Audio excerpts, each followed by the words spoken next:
nama saya Agenda Widyasari dari Universitas Yudharta Pasuruan, lebih tepatnya dari program studi agribisnis. Nah, kali ini kita berkunjung ke peternakan sapi perah. Sapi perah, ya, dari Punokawan Farm. Untuk lebih lanjut, silakan Mas, perkenalan dulu kalau boleh tahu. Perkenalkan, nama saya Muhammad Yusuf A, bisa dipanggil Yusuf.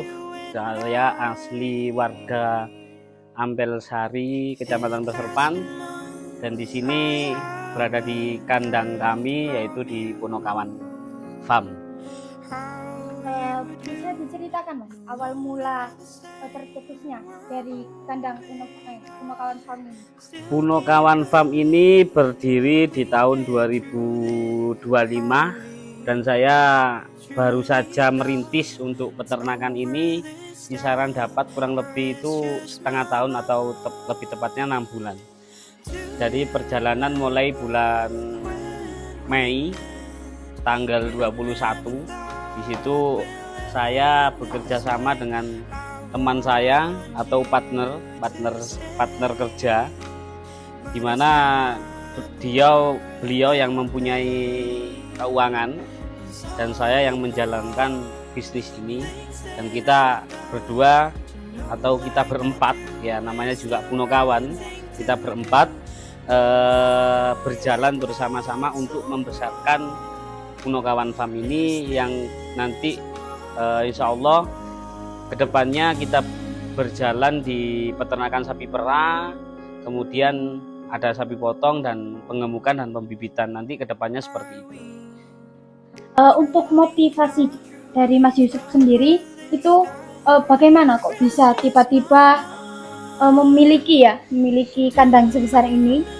Motivasi terbesarnya? Ya, motivasi terbesar itu adalah kita hidup itu bukan hanya berhenti di sini.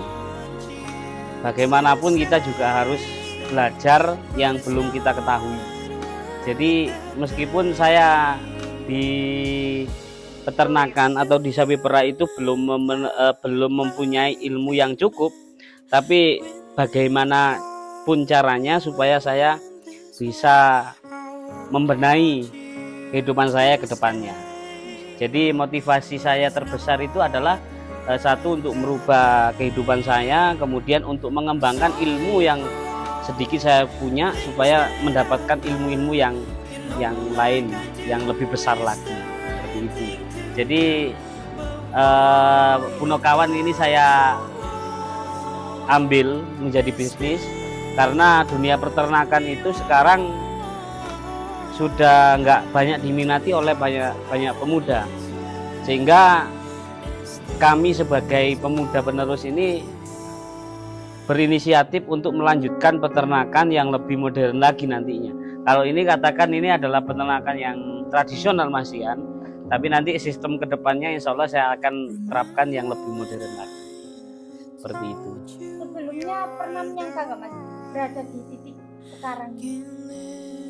Ya, saya tidak pernah menyangka, karena semua hal yang saya lakukan sekarang itu adalah secara tiba-tiba, dan itu belum ada kecukupan persiapan yang matang sebetulnya.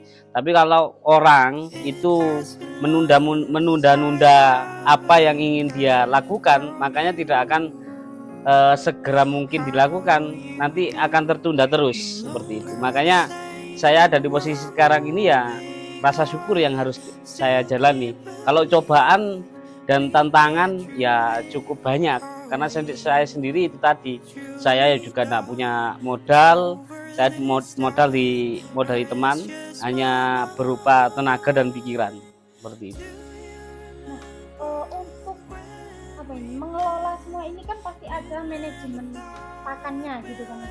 Ya. Nah, dari Mas sendiri itu gimana manajemen pakan dari peternakan? Manajemen pakan itu kalau kita beternak sapi, baik peternak apapun itu wajib, karena dari manajemen pakan itulah nanti yang kita bisa menentukan manajemen dari keuangan, kemudian dari lain sebagainya.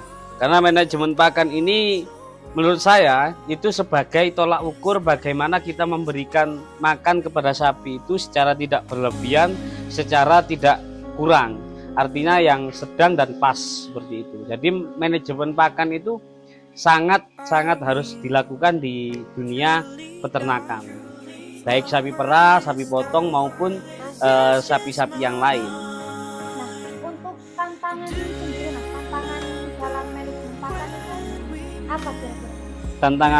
Tantangannya yang paling signifikan adalah cuaca kayak gini, panas hujan itu pastinya nanti akan mempengaruhi berkaitan dengan usia atau umur pakan atau hijauan yang kurang efektif. Jadi seperti itu. Kalau tantangan yang lain ya ada di dunia konsentrat, itu namanya kenaikan harga dan penurunan harga. Kalau penurunan harga pasti kita syukuri ya, tapi kalau ada kenaikan seperti itu yang kita ya cukup prihatin kadang karena kita juga harus menyesuaikan dengan pendapatan sapi perahnya sendiri atau pendapatan susunya sendiri seperti itu.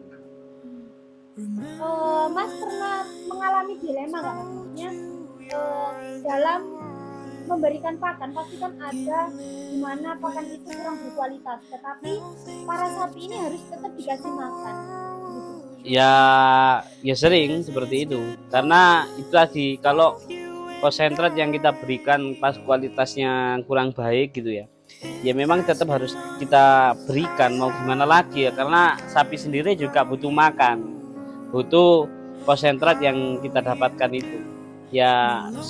Kalau memang kita dapatkan kualitas yang kurang bagus ya tetap harus kita berikan, karena kita nggak mungkin lagi ya, cuma nanti ada resikonya juga, kita pasti produksi susunya juga akan turun. Itu yang adalah sebagian dari kerugian kita lah ya. Nggak apa-apa, yang penting sapi bisa terpenuhi energi, protein dan lain sebagainya. Oh iya Mas, dampaknya dari manajemen pakan sendiri itu apa yang bisa dirasakan? Dampaknya kalau kita manajemen pakannya itu bagus, yang terutama adalah kesehatan sapi, kemudian keuntungan pastinya, kemudian yang ketiga adalah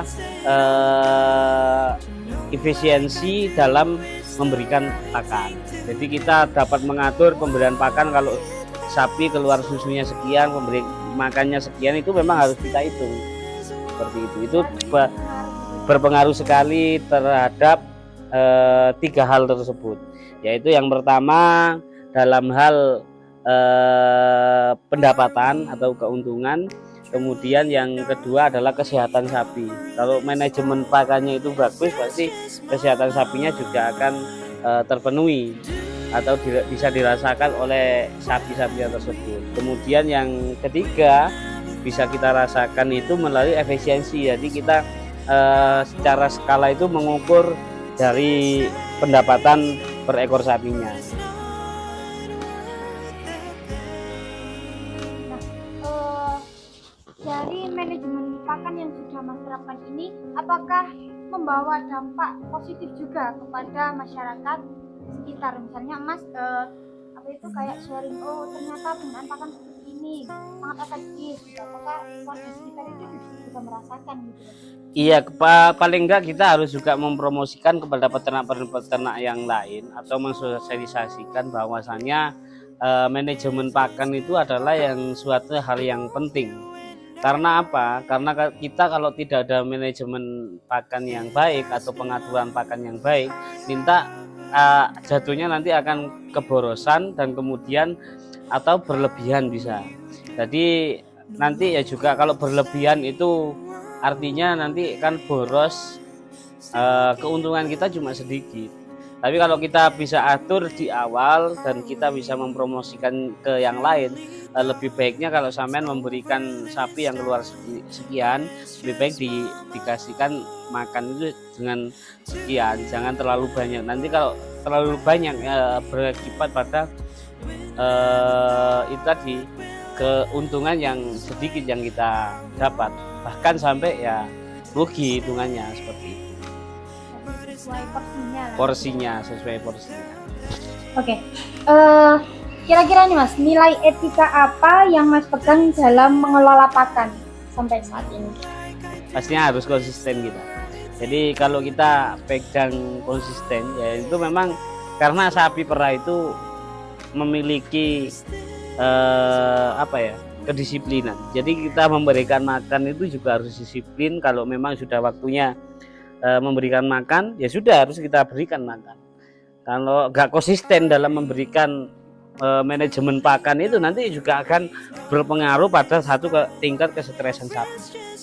Jadi konsisten dalam memberikan itu wajib, karena kalau kita nggak konsisten dalam waktunya merah kita nggak diperah, kemudian waktunya memberikan makan kita nggak memberikan makan, ya nanti akan mempengaruhi ke tingkat kesetresan sapi sehingga nanti terganggu dia, seperti itu. Untuk pengambilan susu sapi sendiri itu berapa kali, Mas? Kita lakukan kalau di sini itu 2 kali dalam sehari. Jadi waktu pagi kemudian dan waktu sore. Kalau waktu pagi kita lakukan jam 5 pagi, kemudian kalau sore kita lakukan setengah 3 sore. Seperti itu. Konsisten. Memang harus konsisten, itu yang utama. Untuk hasil susunya sendiri itu dijualnya itu gimana, Mas? Dijualnya kita ke koperasi ya, ke gabungan. Jadi kita nggak mungkin kan kita menyetorkan mandiri ke pabrik, karena juga produksi susunya masih sedikit. Jadi kita gabung ke koperasi.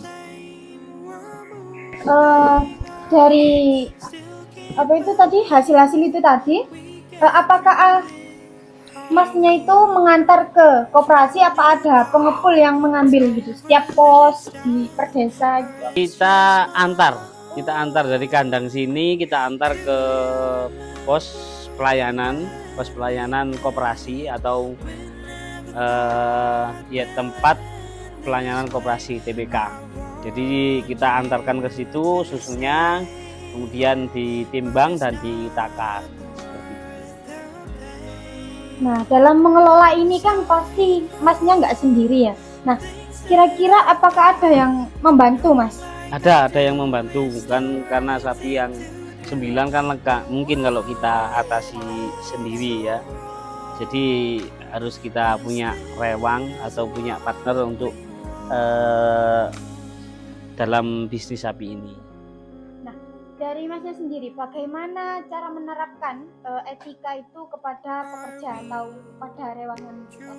Jadi kita kasih contoh bagaimana kita memberikan pakan pas waktu jam berapanya, kita harus mencari contoh. Bukan hanya memerintah, tapi harus kita cari berikan contoh supaya kita juga bisa saling membantu di situ. Biar tetap konsisten. Konsisten ya. Nah, yang terakhir nih, pesan untuk peternak lain atau anak muda yang ingin berternak.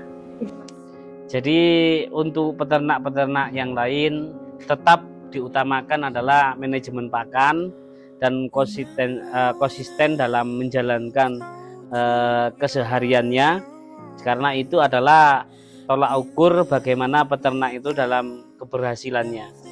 Kemudian kepada para anak muda yang masih belum bisnis di dunia sapi, memang di dunia sapi perah itu kita cukup butuh waktu banyak, tapi setidaknya kita bisa menikmati hasilnya, dan itu sebagai aktivitas sehari-hari yang tanpa ada kejenuhan, seperti itu.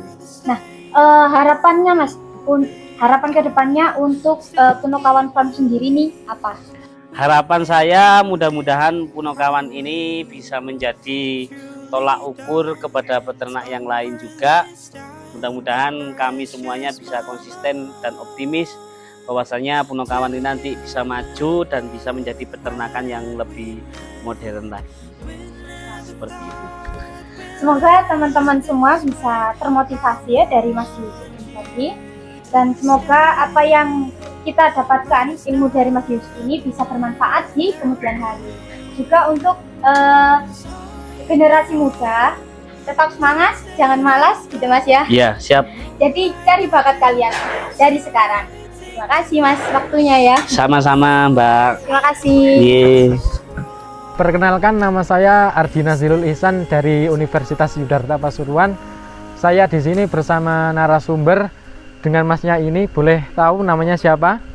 Perkenalkan, nama saya Riki dari Desa Andonosari, Kecamatan Lentir, Kabupaten Pasuruan, Mas.